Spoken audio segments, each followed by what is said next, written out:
Bom dia, boa noite, boa tarde, seja lá a hora que você estiver ouvindo. Meu nome é Marie Castanheda e esse é o podcast Feminismo e Marxismo, do Esquerda Diária e do Pão e Rosa. Esta generación tiene la revolución.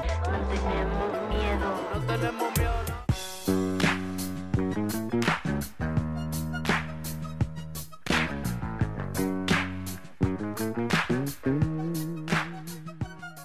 A gente está há pouquíssimo tempo do primeiro turno das eleições nacionais de 2022 e hoje a gente vai falar sobre como as demandas das mulheres aparecem nelas. Numa eleição que é recorde de candidaturas de mulheres e negros e com a disputa pelo voto das mulheres no centro do debate eleitoral. Vide a Michelle Bolsonaro e o culto religioso na política, do qual a gente falou no último episódio. E para falar disso e quais ideias o feminismo socialista está defendendo nessas eleições, hoje a gente está com a casa cheia.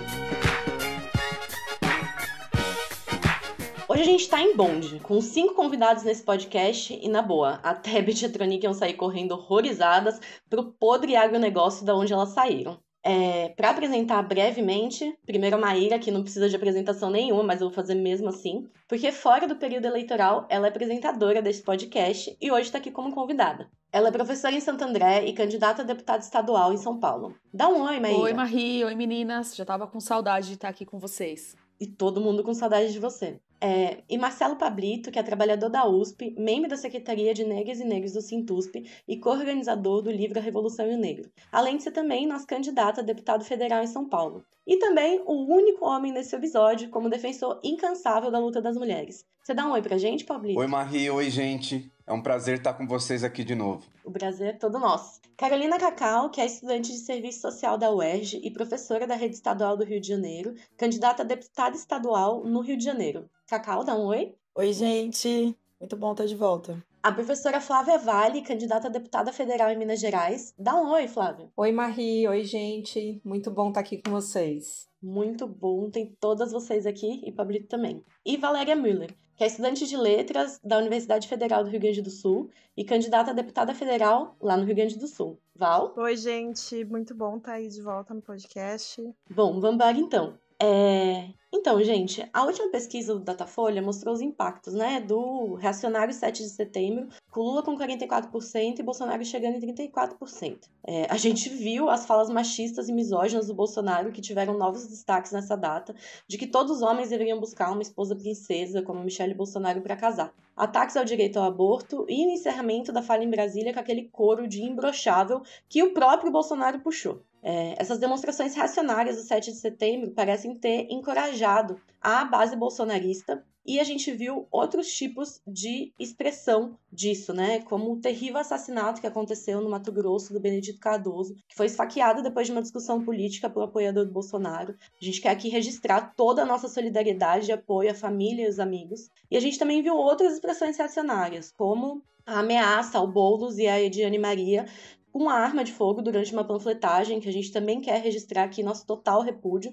Inclusive, a nossa camarada Letícia Parks está sendo ameaçada nas redes sociais por bolsonaristas, que são defensores da Rainha Elizabeth, essa imperialista reacionária que tem no currículo a saudação ao Hitler e massacres no continente africano. Bom, esses casos são uma demonstração cabal de como é necessário unir os trabalhadores contra Bolsonaro, as reformas e todos os seus ataques misóginos e racistas, sem nenhuma conciliação com a direita e com os patrões. E no cenário eleitoral,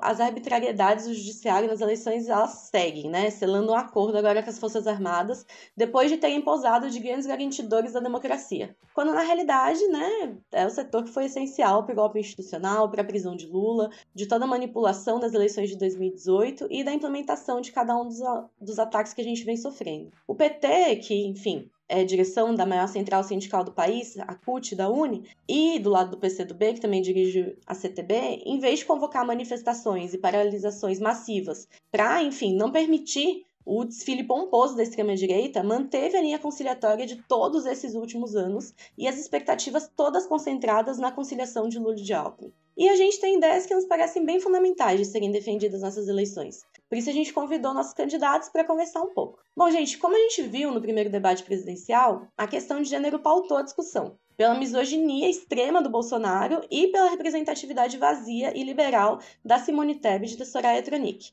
Bom, contra esses, nada mais essencial do que o feminismo socialista.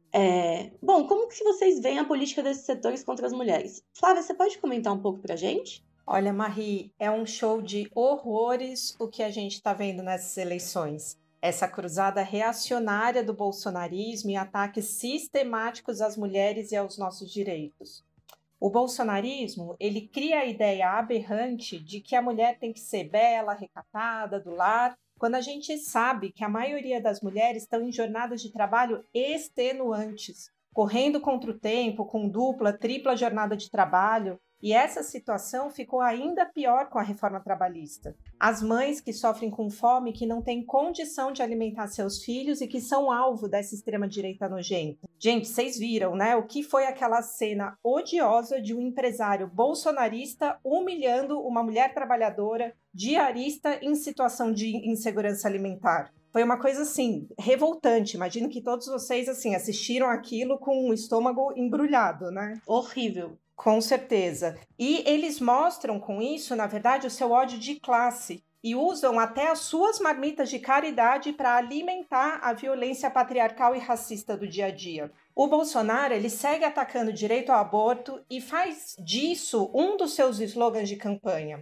E uma das consequências é que as mulheres e as meninas, elas seguem pagando com a vida. Como foi o triste caso recente, acho que todo mundo viu também, que teve repercussão nacional, de uma menina de 11 anos lá no Piauí que já tinha levado à frente a gravidez fruto de estupro e que foi estuprada de novo, tendo negado o direito de fazer o aborto. Eles querem, as mulheres e as Nossa, meninas... é revoltante isso, né? Não, totalmente revoltante. E é isso, né? Porque eles querem as mulheres e as meninas domesticadas, violentadas. Essa é a mais pura verdade. O problema deles somos nós, mulheres, negros e negras, LGBTs, indígenas, que também estamos na linha de frente contra essa cruzada reacionária.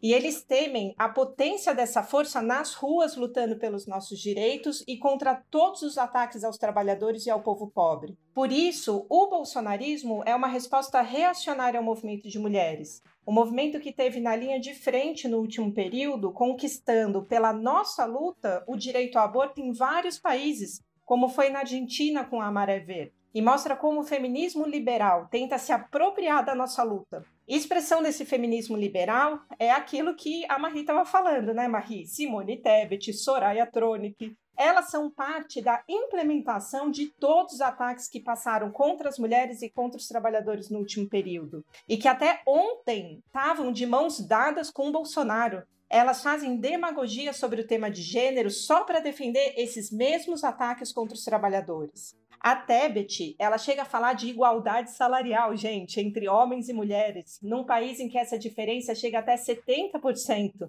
Bem ela que aprovou a reforma trabalhista. Essa demanda, vinda da boca da Tebet, só pode significar a igualdade entre homens e mulheres trabalhadoras, estando todos na precarização e na uberização, com a redução de salário. Só pode ser isso, não tem outra interpretação. Ou seja, é puro oportunismo liberal e eleitoral por parte dela, que é aconselhada por ninguém menos que o vampirão Michel Temer e que é contra o direito ao aborto. Além de que é uma latifundiária com terras no Mato Grosso, já tendo atuado contra a demarcação das terras indígenas, exatamente em território indígena do povo Guarani Kaiowá, que segue sendo alvo de pistoleiros e do agronegócio na região.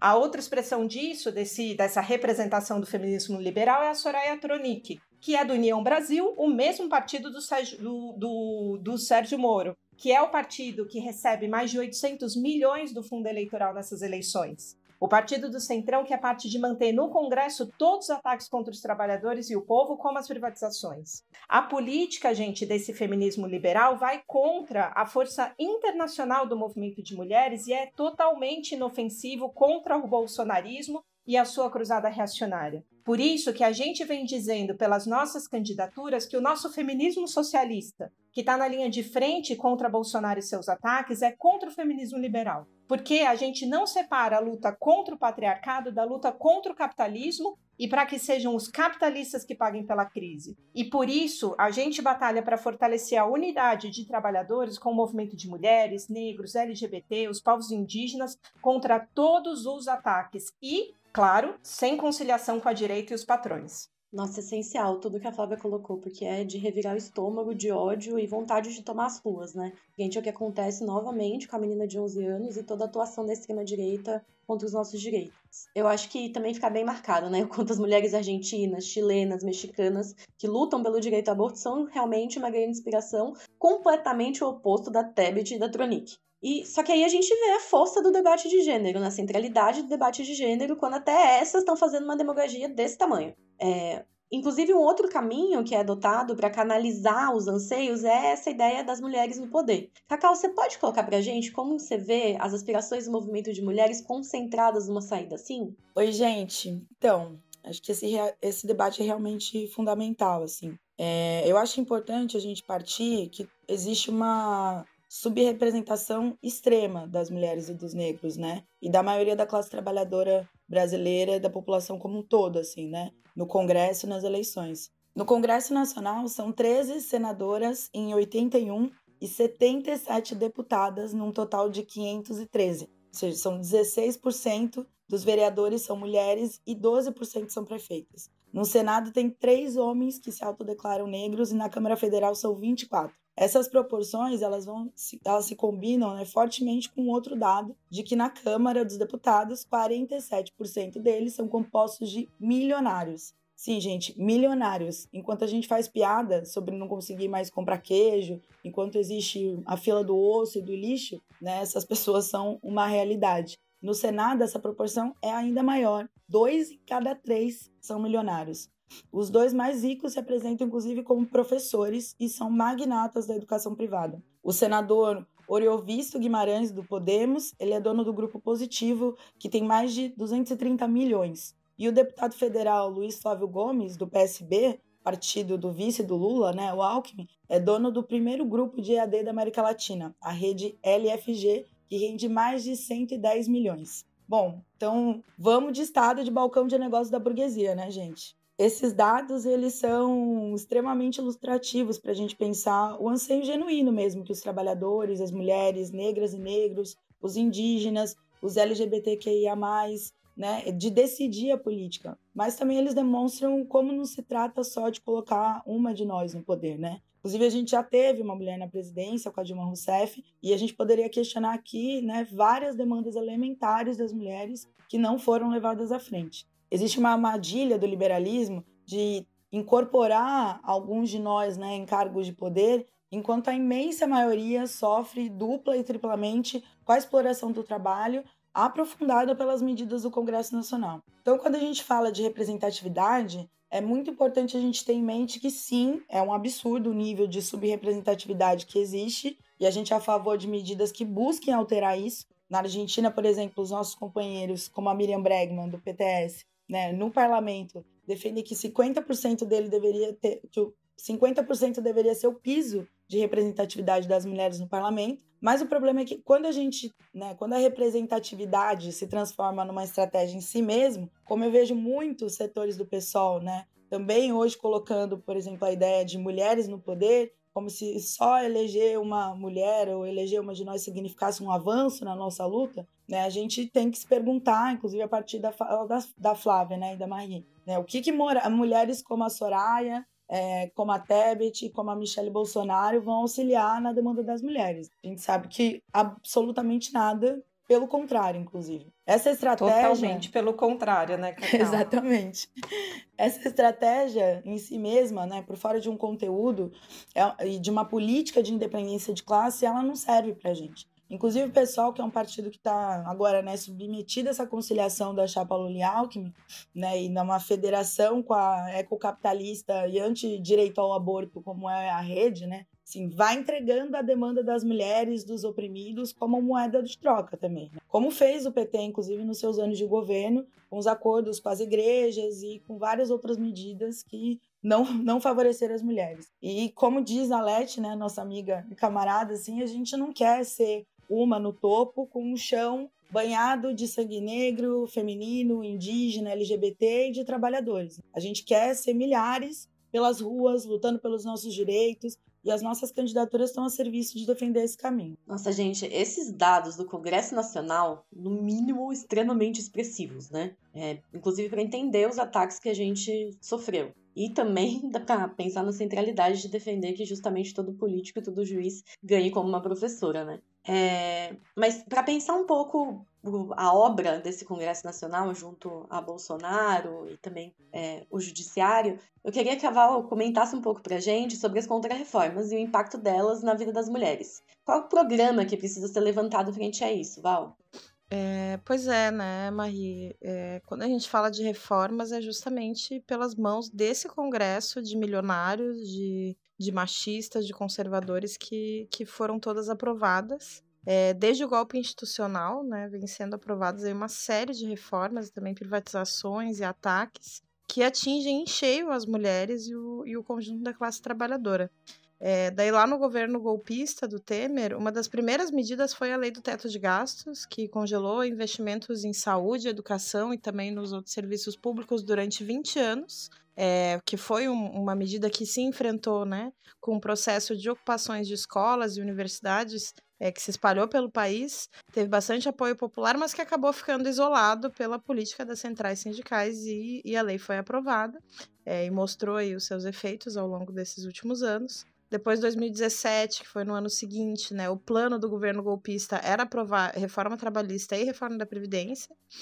Tinha toda uma propaganda das patronais, do governo, da direita, dizendo que a reforma da Previdência ia diminuir o desemprego, mas isso se mostrou uma grande mentira, né? Na verdade, o que gerou foi uma enorme retirada de direitos conquistados com a luta da classe trabalhadora, e que seguem sendo atacados porque uma das principais medidas dessa reforma é que o que é negociado com os patrões vai se sobrepor ao que é previsto em lei, prevendo inclusive acordos individuais entre trabalhadores e patrões. Então imagina as condições que um trabalhador ou uma trabalhadora vai ter em meio a altos índices de desemprego para negociar direto com os patrões, né? Fora que isso também enfraquece a organização sindical dos trabalhadores e vai impondo uma precarização sem limites, assim.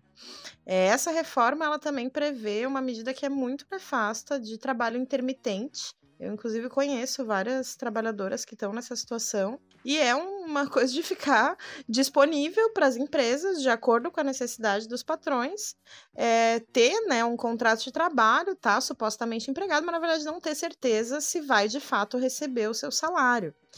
Depois, a primeira versão aprovada, ela chegava a permitir um trabalho insalubre às mulheres grávidas e lactantes, mas essa medida é escandalosa, depois ela foi revogada, mas eu acho que ela mostra um pouco, assim, né, um pouco da intenção, que é explorar o máximo possível, sem se preocupar com a vida das mulheres. É um conjunto de absurdos, né, Val? Um conjunto de absurdos, uma coisa totalmente bárbara. Fora toda uma flexibilização de conjunto dos contratos de trabalho, né? E hoje, depois de alguns anos de vigência, a gente vê que tem uma redução importante na média salarial entre a classe trabalhadora e empregada, que é ligada a essa precarização, e que se liga, né, a essa reforma que foi acumulando isso e aumentando também a uberização, a informalidade, ao contrário, né, de diminuir o desemprego, assim. Depois, a reforma da Previdência, que era chamada de mãe de todas as reformas, o governo Temer acabou não conseguindo impor, justamente porque teve que se enfrentar com uma insatisfação e um rechaço popular muito grande durante o ano de 2017, que foi o ano que teve uma paralisação nacional bem importante, que podia, inclusive, se desenvolver em greve geral. As centrais sindicais chegaram a convocar uma segunda paralisação nacional, né, em junho, que depois foi cancelada. E daí que restou para o Bolsonaro, né, impor esse ataque histórico aí da reforma da Previdência. Daí o que acontece é que a reforma da Previdência, ela prevê condições praticamente inatingíveis para que se possa se aposentar, e quem consegue se aposentar acaba recebendo um salário bastante menor, um salário de miséria em relação ao que recebeu ao longo da vida. Sendo que a maioria da população trabalhadora, ainda mais num contexto, né, de informalidade, de uberização do trabalho, tem como perspectiva concreta trabalhar até morrer com essa reforma da Previdência. E todas essas reformas atingem em cheio as mulheres trabalhadoras, né? Como eu tinha colocado, além de garantir, porque as mulheres trabalhadoras, além de garantir o seu próprio sustento, a sua própria sobrevivência, muitas vezes são chefes de família, têm que sustentar sozinhas os filhos, e recai também sobre as mulheres trabalhadoras, em geral, o trabalho doméstico, que é um trabalho não remunerado, mas socialmente indispensável. Então, acumula, junto a esse conjunto de precarização da vida. Então, também são, né, as mulheres trabalhadoras as principais usuárias dos serviços públicos. Então, agora na pandemia, sentiram muito forte o peso de todos esses anos de escateamento do SUS, o peso do teto de gastos, também a precarização da educação pública, e agora, né, com os retornos presenciais das aulas, também tá cobrando forte aí o seu preço. E por esses e outros elementos, né, que do ponto de vista do programa, não tem mediação possível. O Lula, junto com o Alckmin, eles chegaram a colocar nas primeiras versões, né, dos eixos programáticos deles uma possível revisão da reforma trabalhista, um pouco no sentido do que aconteceu no Estado espanhol. Depois voltaram atrás, né, para agradar as patronais, justamente. Mas a verdade é que o necessário é a gente lutar pela revogação integral de todas as reformas. Em primeiro lugar, a reforma trabalhista, mas também a reforma da Previdência, a reforma do ensino médio, o teto de gastos. A reforma do ensino médio, inclusive, né, quase tira a área de humanas dos currículos da educação básica, justamente para preparar a juventude para esse futuro de trabalho precário, de superexploração. E esse futuro de miséria é parte do projeto de país que o Bolsonaro e a extrema-direita defendem. E é a força da nossa classe organizada junto às mulheres, negros, jovens, LGBTQIAP+. É essa força que pode derrotar esses planos e não a aliança com essa mesma direita, né, que apoiou, que foi entusiasta de cada um desses ataques, também das privatizações, como da Eletrobras, que passou, enfim, sem luta. E essas alianças, na verdade, repetem os mesmos erros que foram parte do que nos trouxe até aqui. E daí só um último comentário também, eu queria destacar o quanto é impossível defender seriamente a revogação de todas essas reformas, desses ataques, sem denunciar, sem exigir muito forte da CUT, da CTB, que rompam com essa paralisia e organizem a nossa classe. Isso é parte fundamental da defesa. E não se unificar com a burocracia sindical, com o PSB, inclusive em eleições sindicais, como aconteceu agora no metrô, né, como a gente viu a UP do Leonardo Péricles aí unificada na chapa da burocracia contra uma chapa unificada da esquerda, que levantou esse programa e que terminou inclusive vencendo as eleições, na qual nós do Pão e Rosas fomos parte. Mas enfim, o stalinismo, né, gente?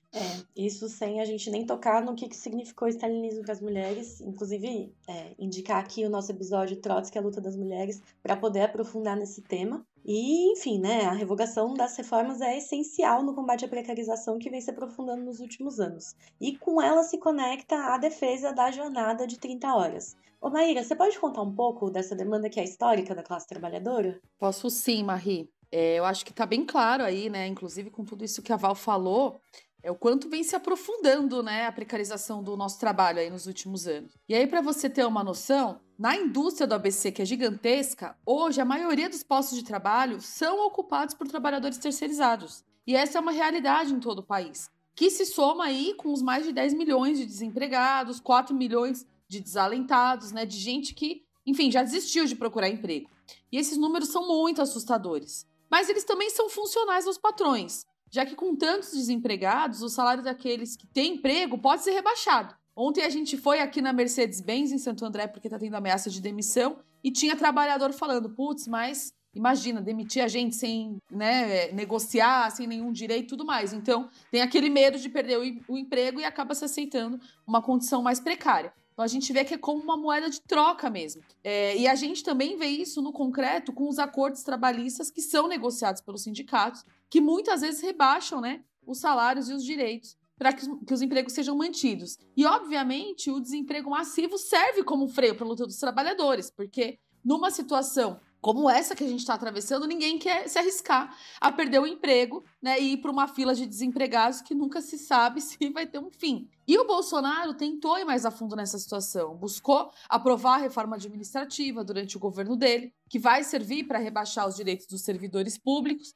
e muita coisa aconteceu aí nos últimos anos, e essa reforma não foi aprovada, mas está na pauta, gente, os capitalistas para o próximo governo, seja ele qual for. Então a gente tem que pensar que medidas têm que ser tomadas para combater o desemprego e a precarização do trabalho. E por isso a gente apresenta aí com as nossas candidaturas a proposta da diminuição da jornada de trabalho, mas sem reduzir o salário. Tem gente que acha que isso é utópico, mas olha só, gente. Se essa medida fosse implementada só nas grandes empresas com mais de 250 trabalhadores, poderiam ser criados mais de 5 milhões de empregos. Imagina, só atacando os lucros de poucos capitalistas, a gente podia praticamente acabar com a situação que está colocada agora. Seria uma semana com jornada de 5 dias, né, por semana, 6 horas por dia, com carteira assinada e direitos trabalhistas. Ou seja, uma semana de 30 horas semanais, distribuindo assim o emprego entre os empregados e os desempregados. E isso também associado à exigência que a Val colocou. Se a classe trabalhadora estiver à frente da resolução dos grandes problemas sociais, a gente vai ver que a única utopia que existe é a de que a gente pode viver plenamente no capitalismo. É sobre isso. É um programa de fato essencial, né?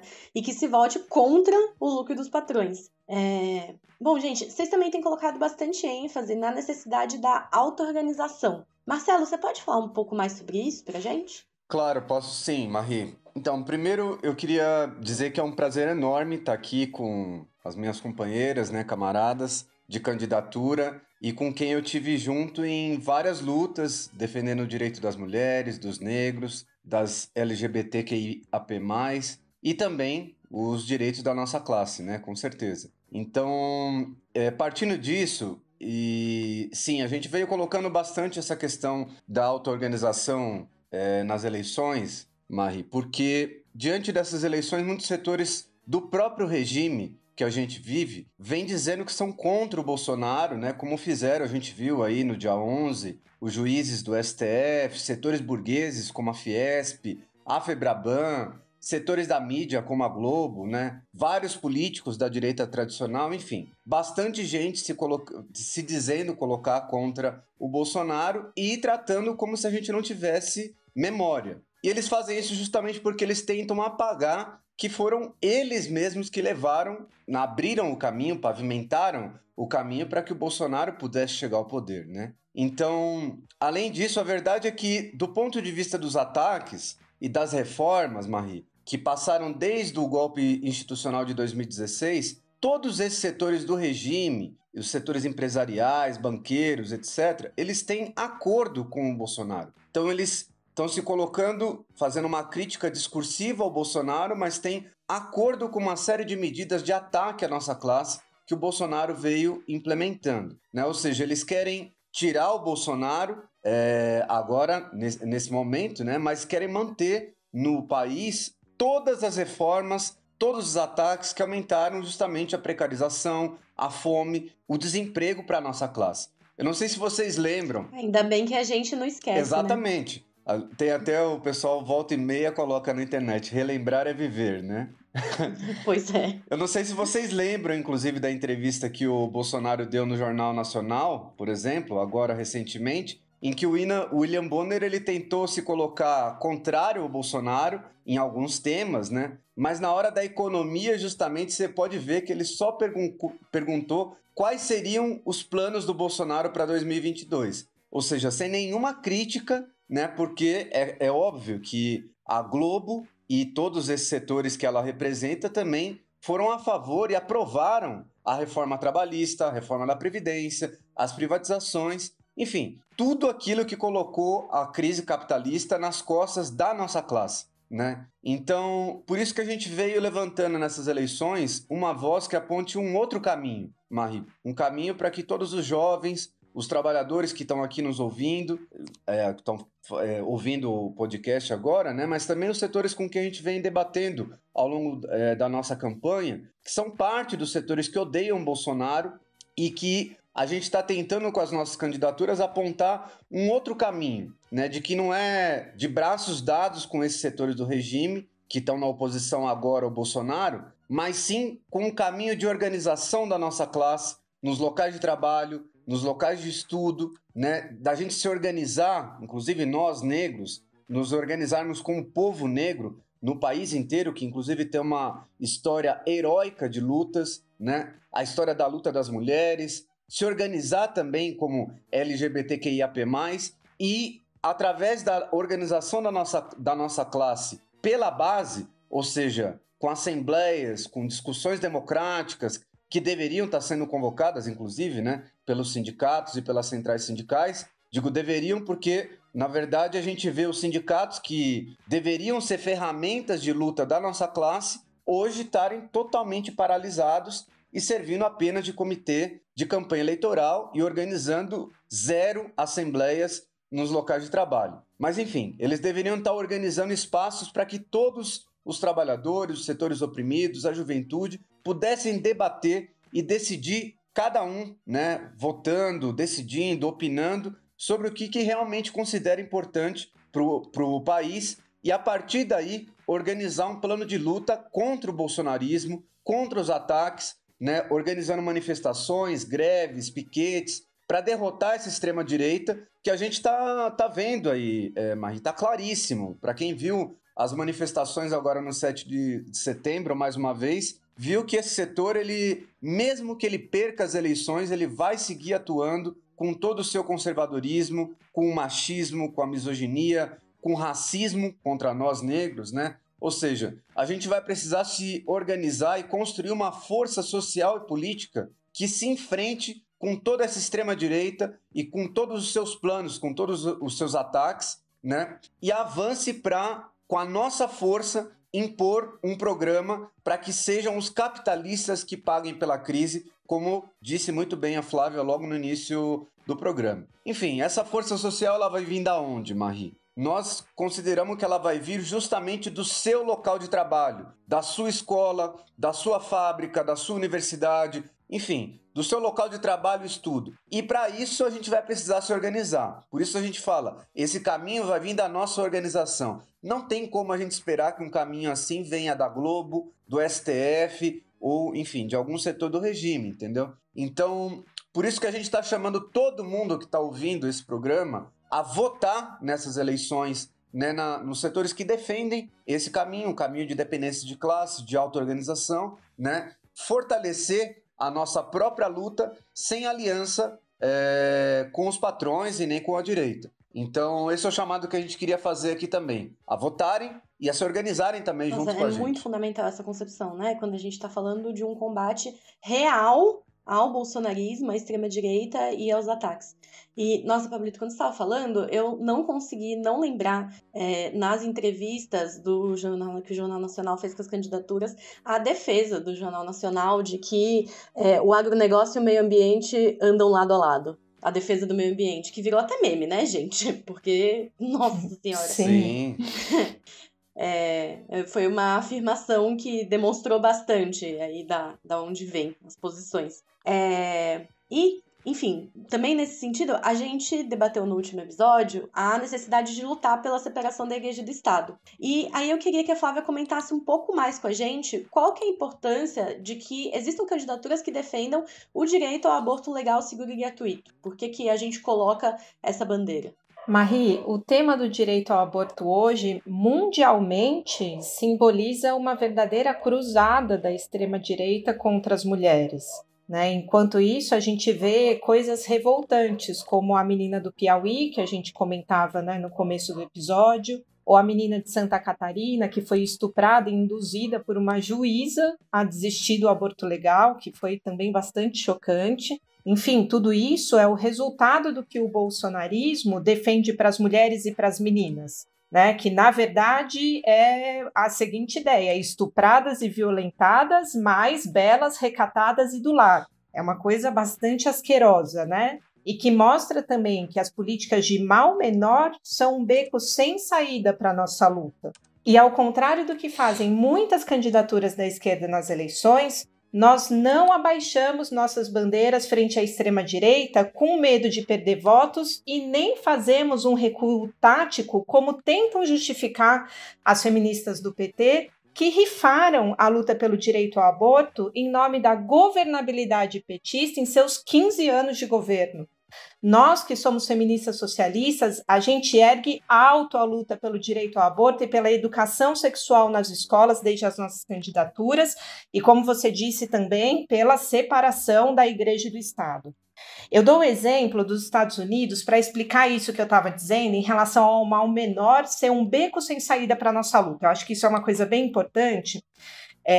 Se a gente for ver o que aconteceu, né? No mês de junho desse ano, as mulheres norte-americanas perderam o direito ao aborto com a revogação de um tipo de lei que tinha no país, que era chamado Roe versus Wade, que abarcava todo o país e que gerava um precedente legal que legalizava o procedimento do aborto.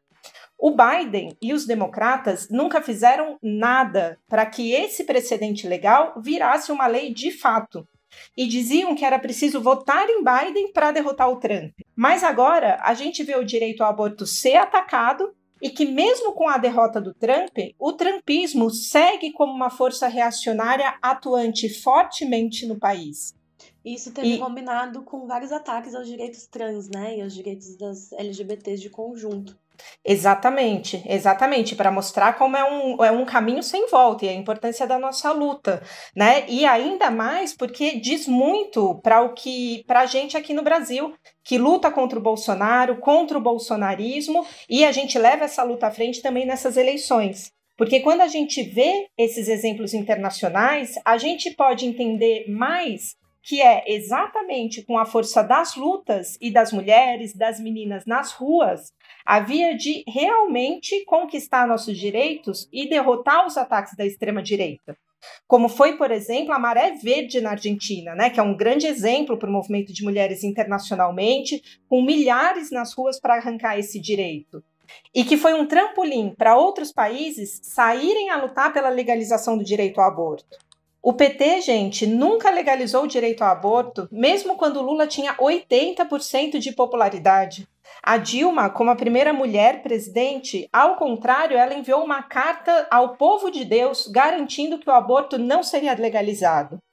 É necessário a gente construir organicamente uma força desde baixo, que era essa ideia que o Pablito estava falando, desde a base, auto-organizada, que contribua para levar as ideias socialistas aos trabalhadores, para que abracem a auto-organização, sem depositar nenhuma ilusão no Judiciário e no STF, que são os mesmos que garantem que o aborto continue sendo um crime e atacam a vida até mesmo de meninas de 10, 11 anos, obrigadas a seguirem com a gravidez de risco gerada por uma enorme violência que é o estupro. E a gente tem que batalhar para essa demanda ser tomada pelos nossos sindicatos, já que são as trabalhadoras as que mais morrem por abortos clandestinos e que a cada 4 mortes, 3 são de mulheres negras. Como eu usei aqui o exemplo dos Estados Unidos, eu trago o exemplo das trabalhadoras e dos trabalhadores da geração U, né? Geração U de Union, que significa sindicatos em inglês, né? Que são trabalhadores da Starbucks, da Apple, da Amazon. Inclusive, vocês trataram aqui, né, no podcast, um dos últimos, com a Jimena dos Estados Unidos, um podcast muito bom que eu deixo também de sugestão. E que mostra, né, que essa nova geração de jovens, feminista, negra, LGBTQIAP+, imigrante, que luta contra Jeff Bezos, que é um parasita bilionário que vai para a Lua enquanto os trabalhadores não podiam ir até o banheiro. Eles colocaram de pé os seus sindicatos. Essa geração mostra que a unidade entre a luta da classe trabalhadora com a luta contra as opressões, como foi o enorme movimento Black Lives Matter, é o caminho. E estão mostrando, gente, o caminho de que a gente não pode aceitar a divisão entre os nossos direitos mais elementares pelo pão, ou seja, pelas condições materiais de vida, do nosso direito às rosas, ou seja, a luta por uma vida plena de sentidos e sem opressão. Nós lutamos pelo pão e pelas rosas. E essa luta é a que as nossas candidaturas também levam à frente nessas eleições. Nossa, essa indicação da Flávia é de milhões, né, gente? Porque realmente é um episódio muito bom e essa experiência que essa nova geração do movimento operário estadunidense está fazendo é uma inspiração internacional fortíssima, inclusive para ver qualquer perspectiva de futuro para a juventude no mundo inteiro, né? Bom, e todas essas ideias que a Flávia colocou agora são ideias que precisam ser fortalecidas, né? Em especial pelas mulheres trabalhadoras, mulheres negras, que são as mais atingidas na crise. Bom, o que a Flávia estava colocando também já expressa bastante também o Marcelo Pablito, o quanto as candidaturas estão a serviço de batalhar por uma saída na luta de classes. Se existe essa diferenciação que é fundamental, então por que atuar nas eleições? Maíra, explica pra gente isso. Então, Marie, muita gente, não sei se isso acontece com todo mundo que tá aqui, mas muita gente me pergunta assim, ou enfim, coloca, né, por que participar das eleições, porque nada se resolve ali, porque só tem ladrão, né, falam esse tipo de coisa. Até outro dia eu tava fazendo uma panfletagem, o cara não me viu e falou, essa aqui também é ladrona. Aí eu falei, cara, eu tô aqui, meu. Ele, ai, desculpa. Mas sou professora, tal, né? Expliquei pro cara. Mas, enfim, a gente não pode discordar, né? Da composição social do Congresso Nacional, né, gente? Porque é gente que tá a serviço dos poderosos e tudo mais. Enfim, é um bando de gente que não vamos nominar aqui, mas a gente sabe, né, que são pessoas que a gente não pode confiar, né? Mas a gente tem uma visão, na verdade, de que o espaço das eleições, né, é um espaço importante, porque justamente é quando as pessoas estão mais atentas para ouvir, né? Inclusive as nossas ideias, né? Que são ideias revolucionárias, ideias de transformação, assim, né? Da sociedade. Mas também o cargo parlamentar, ele serve para construir uma tribuna que seja a voz das angústias populares e de denúncia do próprio parlamento, desde que seja com uma política independente, né? Mostrando, inclusive, o papel dos poderosos no parlamento. O Marx, ele dizia o seguinte, né, que o governo de um Estado moderno não é mais do que um comitê para gerir os negócios comuns de toda a burguesia. E isso é muito real, né, gente? Agora e bota mesmo real nisso, viu, Mar? É muito real, né? Um exemplo, assim, concreto do hoje foi todo o regime político aliado com a Fiesp, né, para supostamente defender o direito democrático, né, que é, na verdade, um grande acordão para seguir as reformas, né? Acordo esse que o Lula e a Alckmin estão super por dentro. Então, o nosso papel, ele deve ser de desmascarar os limites e as ilusões, mostrando o verdadeiro caráter do Estado burguês. O Lenin também era bem enfático, né, nessa discussão, e ele dizia que era preciso usar essa posição conquistada no parlamento de modo revolucionário, de modo comunista. Então, imagina, gente, se tivesse um parlamentar, só um, hoje no Brasil, cumprindo esse papel de denunciar ao que serve, né, o parlamento burguês, ao que serve esse acordão que está sendo feito e etc. Mas, ao contrário, a gente vê que todos os parlamentares, mesmo os que se dizem de esquerda, estão legitimando esse regime do golpe institucional de 2016. E existem exemplos históricos, na verdade, desse debate entre os revolucionários e sobre o papel, né, dos comunistas no parlamento, mas eu queria colocar um da atualidade.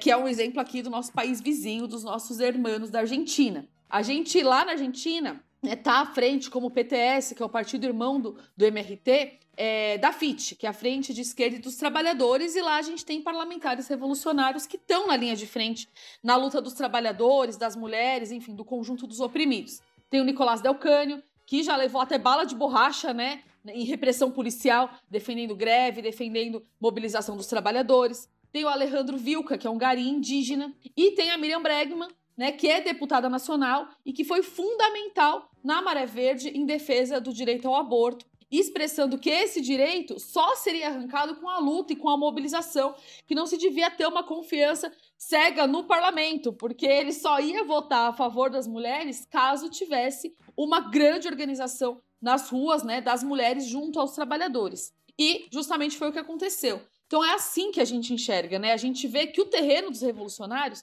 é o terreno da luta de classes e que a nossa atuação no parlamento, como bloco independente, tá no sentido de denunciar o que é o parlamento e ajudar a organizar as nossas forças. Mais uma vez, falando do Marx, ele defendia que, abrindo uma aspas aqui para o Marx, que o proletariado deve apresentar seus próprios candidatos, mesmo sem chance de sucesso, para manterem sua autonomia, contarem suas forças, trazerem a público a sua posição revolucionária. Fecha aspas para o Marx.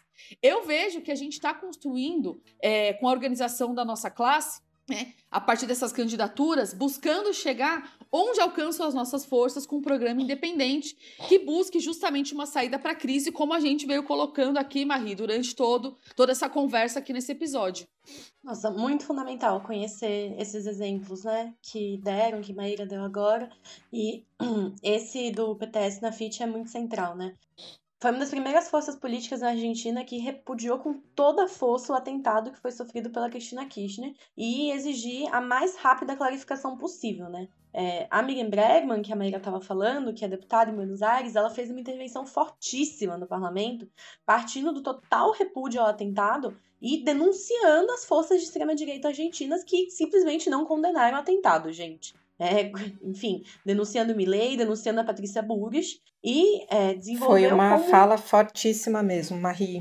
Sim, emocionante pensar que, enfim, a gente tem uma deputada colocando esse ponto de vista dentro do parlamento e denunciando como, na verdade, interessa às classes dominantes que esse tipo de expressão como o atentado ocorram. Porque são as classes dominantes que exigem ataques às condições da vida da classe trabalhadora mais profundos, que exigem repressão mais dura, que eles chamam lá de mano dura, e que, enfim, a gente vê essa exigência das classes dominantes de repressão à juventude na Argentina, como também no Brasil, onde as balas têm alvo do sangue negro, como nas favelas do Rio de Janeiro, nas periferias do país inteiro, né? Inclusive, são setores que ela estava denunciando que opinam que os ataques e o ajuste que está sendo implementado pelo Alberto Fernandes e pela Cristina Kirchner a mando do FMI ainda não são suficientes. Então, cumprem esse papel de fortalecer a extrema-direita a serviço desses ataques na Argentina. Acho que é bem importante, assim, conhecer esse tipo de atuação de uma esquerda revolucionária, né? Para inspirar nossa atuação aqui e pensar quais lições tirar nesse cenário bastante complexo que a gente atua aqui no Brasil. E, enfim, bom, gente, queria agradecer muito a presença de todo mundo aqui. É muito bom poder contar com vocês e poder fazer essa discussão aqui. Começamos aí quase de madrugada, 5, 6 da manhã, mas foi ótimo ter vocês aqui. Queria agradecer, enfim, a Flávia. Flávia, você pode se despedir rapidinho? Claro, tchau Marie, tchau gente, um prazer enorme sempre poder participar aqui do podcast. Valeu, Flávia. Pablito, muito, muito, muito obrigada também. Valeu você, Marie, obrigado aí mais uma vez e agradecer também a presença aí, a participação de todas as minhas camaradas. Vamos para frente. Maíra, que tá todo mundo sentindo falta. Gente, adorei. Foi muito bom acordar com vocês e fazer toda essa discussão. Vamos pra cima, gente. Valeu, Marie. Arrasou. Val, também se despede. Tchau, gente. Valeu. Até mais. Cacau, lá no Rio de Janeiro. Valeu, gente. Obrigada. Foi muito bom estar com vocês aqui no podcast. Tô com saudade de todos. E vamos que vamos nessa reta final aí. Eu também tô com saudade de todo mundo. Bom, gente, queria agradecer muito a nossa equipe, Rafaela Lafraia e o Thiagão Mauá, que sempre, entregam tudo, arrasam na edição, e chamar todo mundo a acompanhar a Esquerda Diária e as candidaturas da MRT nessas eleições. É sobre isso. Para fortalecer essas lutas e perspectiva, conheçam nossas candidaturas e outras iniciativas pelo país.